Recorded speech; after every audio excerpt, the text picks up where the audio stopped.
So welcome back to another FIFA 20 career mode video. Today we're talking about some new features. Last year I did a video called FIFA 19 career mode new features I haven't shown before. That was where I was analysing the minor changes that were happening in the game mode that no one really spoke about. This year we're doing the same series starting with today's episode. I've collected a lot of data from people that have tried out career mode through the beta. Also, I've looked at some gameplay videos on YouTube from the career mode game changes, and I've put my list together and I'm going to show you guys the things that I've seen. If you're new to the channel, we do a lot of FIFA 20 news and career mode content, so if you don't want to miss anything, make sure you subscribe today. We have 74% of you guys watching the videos but not subscribed, so do yourselves a favor, hit the subscribe button, you won't regret it.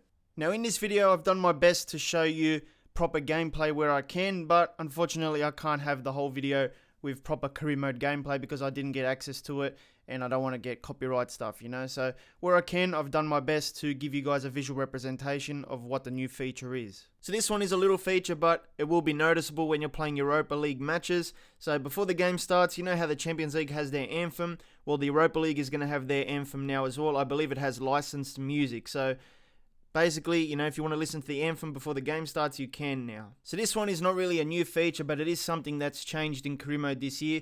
They've removed the email inbox button shortcut from the dashboard. So you know how you could be in the dashboard in career mode, you press triangle and you can access your emails.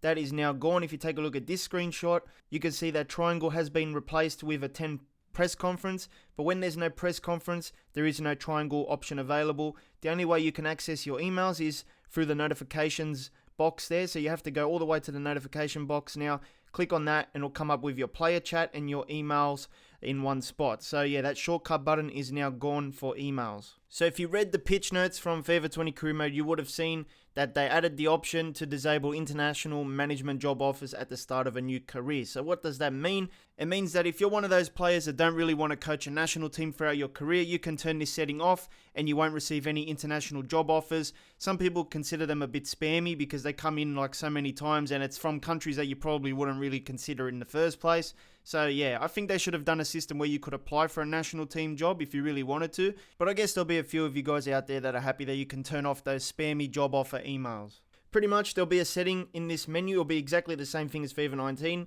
and there's going to be a tile that says international job offers. You can either enable it or disable it. Now this tile replaces the squads tile and the journey players tile. Obviously the journey is not in the game anymore, so you don't need that tile. And the squads tile is gone, but it's going to ask you now at the start of career mode, before you even get into customizing your manager and all that, the first thing that comes up will be, do you want to use default squads or current squad? So they're going to get that one out of the way as soon as you load up career mode for the first time, and that means they can remove the squads tile to free up room for the new international job offers setting. There's been a little bit of a change to the squad hub now. It's pretty much the same in terms of design and look, but they've added an extra little thing now to compensate for the morale stuff and all that. So here's a look, FIFA 19 on the left, FIFA 20 sort of. So that's basically what it's going to look like, very, very similar. You're going to have that thing at the bottom that has the morale for the player, and you're going to have the happiness and the sadness aspects of it too. So this guy wasn't happy with his performance with the team, and his contract he was happy with though, because maybe he was getting paid a lot of money. Play time, he was neutral, player performance was neutral, and his morale was content. So yeah, pretty much the main thing now for career mode is the player morale thing. So you have to keep players happy. You basically got to, you know, kiss their butt a little bit. But at least when you go into your squad hub now, it's easy to see who's happy, who's not happy. Now this next one is a new player action that they've added this year. If you read the pitch notes, it says added an option in the player actions pop-up to add a player to the shortlist and immediately go to the transfer hub with the respective player.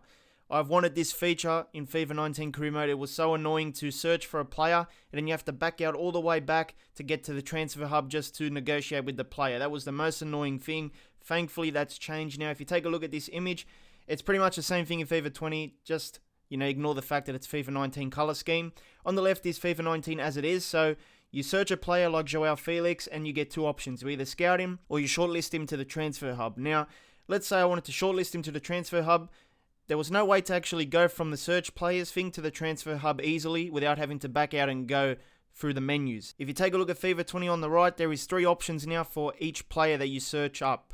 So you can scout the guy, you can shortlist him to the transfer hub, and now you can shortlist and view in transfer hub. So that is the shortcut that they've added this year. When you click on that, it'll take you from the search thing straight to the transfer hub where you can begin negotiations. You don't have to go and back out and go through the menus and stuff. So that was annoying in FIFA 19. Thank God they've added this shortcut in. So a useful feature is the import face feature. So when you create a manager and you have him in one save, if you go on to create a second save with a different career, you can import that face and you can use the same manager in a different career setting. So I think this is going to be a useful feature because you don't want to be creating the same guy over and over again.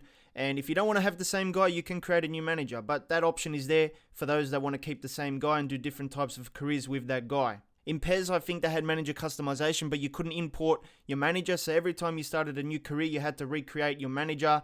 And that got a little bit annoying because it does take a bit of time, especially if you have a pretty in-depth customization tool. I thought initially it was going to be like Game Face, where you could scan your face online and then you could import it into the game. But, that was a pretty wishful thinking. And that's not going to be in the game this year. It's just for those people that want to use the same face in different saves. There's been a change to the quick sim feature in the game. So this is FIFA 19. When you go to sim a game, you'll have all this come up as well in FIFA 20, the players warming up. But the difference here is in FIFA 19, it starts from 1 to 90. It just counts and gives you the play-by-play sort of, and you have the option to skip it further. But in FIFA 20, it's basically going to start the game at 1, and then it will basically act like it skips the whole thing, and it will turn up like that. So it'll go from 0 to 90 in a second. You won't get the play-by-play thing. And I know a few people have complained, the ones that played it at Gamescom, and the developers know about this thing. I'm not sure if it's a bug or an issue, or they just genuinely wanted to change it. I'm not really fussed, to be honest, because if you're not giving us any actions to, substitute players or intervene like a visual sim would have, then what's the point of just watching from 1 minute to 90? I know some of you guys might be different, but to me, the quicker it is, probably the better. Having said that though, I do have a feeling they might bring it back the way it was in FIFA 19 because people did complain to the developers and stuff. And I guess in FIFA 19, for people like me who don't really want to wait, there was the skip button available. So I don't know why they need to change these kinds of things. Just keep it exactly the way it is if you're not going to make it better. There's an update to the La Liga Player of the Month trophy. So in FIFA 19, this is what it looked like. I'm not sure if that's just a generic trophy, but yeah, that was what they would hold up. And it's going to be the exact same boards in the background and stuff, but he's going to be holding a new trophy. So that's what they're going to be holding, the one on the right. It's a different design. I think that's the official one in real life as well. So yeah, you're going to be seeing that in FIFA 20 career mode as well. I've also seen confirmation that there's going to be the new Champions League final stadium in FIFA 20. It is called the Ataturk Olympic Stadium. It's going to be hosting the 2019-20 season Champions League final. So we can have that in the game now in career mode when you make it to the Champions League final. Now this next bit of the video is going to be talking about new features, but these are new features that you've probably heard already. So the first one is players that retire now in career mode can become managers. I'm not sure if this is a bug or a proper thing that's meant to be happening, but last year you would retire a player like Ronaldo. He would have his real name as a manager, but you can't use his real face in that, as you can see in the clip. But in FIFA 20, the same thing happens where you can retire the player, but now he actually is himself. Like Ronaldo retires, he becomes Ronaldo as a manager, which means you can customize him just like any other manager in the game mode, which is pretty cool. And I hope they keep it like this. Who knows with EA if this is a bug or something. I just hope they don't change it. So there's also going to be a new commentary setting this year in FIFA 20. It's going to be just like the old FIFA games where you could change your commentary team. This year you can pick from Martin Tyler and Alan Smith, or you could do Derek Gray and Lee Dixon as your preferred commentary team. So if you want Derek Gray commentating over Premier League matches now, it's available. So I believe there's going to be some new assistant manager emails. There's one that got revealed through a gameplay trailer for career mode a few weeks ago, and that was the captaincy suggestions email. So basically how that one works is if you pick a captain and you're going into a game and that captain doesn't have the leadership trait, you're going to get the email from the assistant that says, that guy doesn't have any leadership traits. I think this guy is going to be a better pick for you because he has the leadership trait. So he's just going to give you a suggestion because I think it's got to do with like team chemistry or something. So picking a better captain might improve things. I'm not really sure. I haven't played the game, but I think that's what it should be based on. Now, for those people that are going to be playing in the Bundesliga, you're going to have a good experience because they've added over 180 new faces plus 13 new stadiums. So I think there's only a few missing stadiums now in the Bundesliga. So that means it's going to be like playing in the La Liga or the Premier League. You're going to get the same experience. You're not going to be playing in too many generic stadiums, which is going to be good. So for competitions that don't have any special broadcast packaging, there is a universal generic broadcast package now in FIFA 20. So we've seen it in Ultimate Team, we've seen it in Pro Clubs now, but it's going to be in career mode as well for different tournaments like the Carabao Cup and the Serie A. So instead of saying King of the Hill at the top for that example, it'll say Serie A or Carabao Cup, and the colour scheme will be a little bit different depending on the tournament you're playing in. So overall, I think it's a much more modern design. It does look better. So that's pretty much all the secret stuff in FIFA 20 career mode at the moment. Those people that have played the beta probably know everything that I mentioned in this video, but for people like me who didn't know anything, this is a good video to sum everything up. So that's pretty much it. If you need something else to watch, make sure you hit the card in the middle. It'll take you to another FIFA 20 news episode.